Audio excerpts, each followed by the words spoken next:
Le plat que nous allons découvrir aujourd'hui s'appelle lao ti en chinois, en mandarin.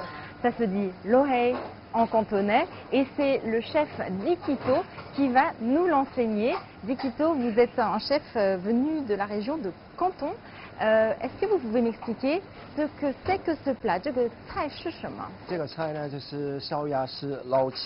Ce plat est un plat composé de canard rôti et d'un ensemble d'ingrédients que nous préparons pour le Nouvel An chinois. Toute la famille se réunit autour du plat pour le mélanger ensemble. Le processus consiste à aller chercher ensemble. C'est un très bon plat.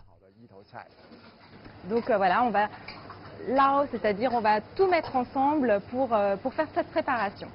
La cuisine chinoise accorde une importance particulière à l'aspect visuel et à la présentation des plats, et c'est d'autant plus le cas dans un restaurant de luxe comme celui-ci.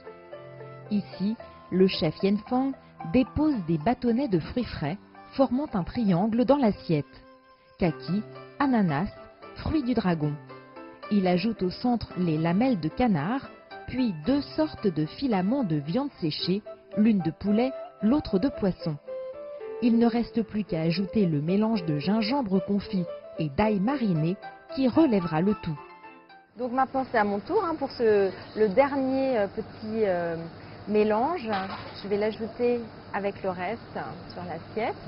Voilà, j'essaye de le disposer joliment comme a fait le chef avant moi. La composition est mise en valeur par la découpe des ingrédients.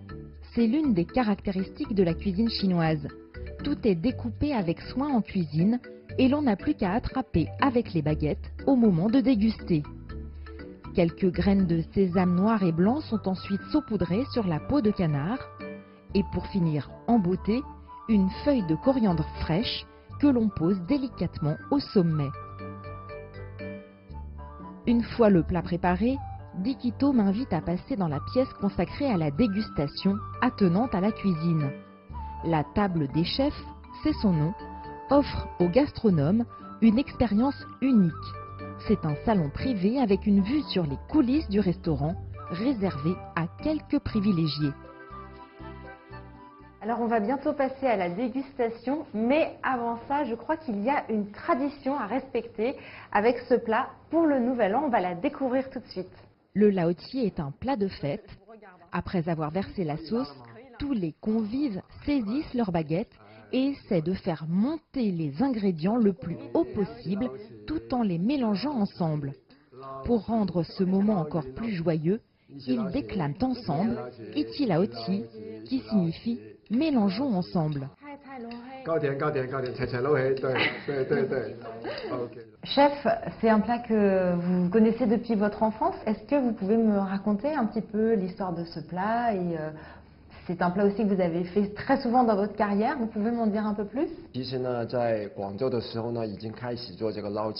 Quand j'étais à Guangzhou, j'ai commencé à cuisiner le lao ti, surtout au moment du Nouvel An chinois. À Guangzhou, les gens aiment beaucoup le saumon, donc je le faisais au saumon. Puis quand j'étais à Hong Kong, j'en faisais au poulet à la sauce soja et au poulet frit. Depuis que je suis ici, je ne veux plus utiliser de produits occidentaux, alors j'ai choisi d'utiliser ce canard. Voilà, alors ça, ce sont des saveurs vraiment typiques du sud de la Chine, parce qu'il y a un goût assez sucré, c'est très riche, très fort, et c'est vrai que c'est un très bon plat pour commencer le repas, parce que ça donne envie de continuer à manger. Le thé est la boisson idéale pour accompagner la cuisine cantonaise. Et pour moi qui suis amateur de thé chinois, c'est même l'une des raisons qui me font apprécier cette cuisine. Nous avons choisi un délicieux pu'er pour aller avec le lao ti, un parfum tourbé et très légèrement amer qui contrebalance à merveille l'acidité sucrée du lao ti. Une harmonie parfaite pour un grand moment de plaisir des papilles. Jade Charles, CGTN, Paris.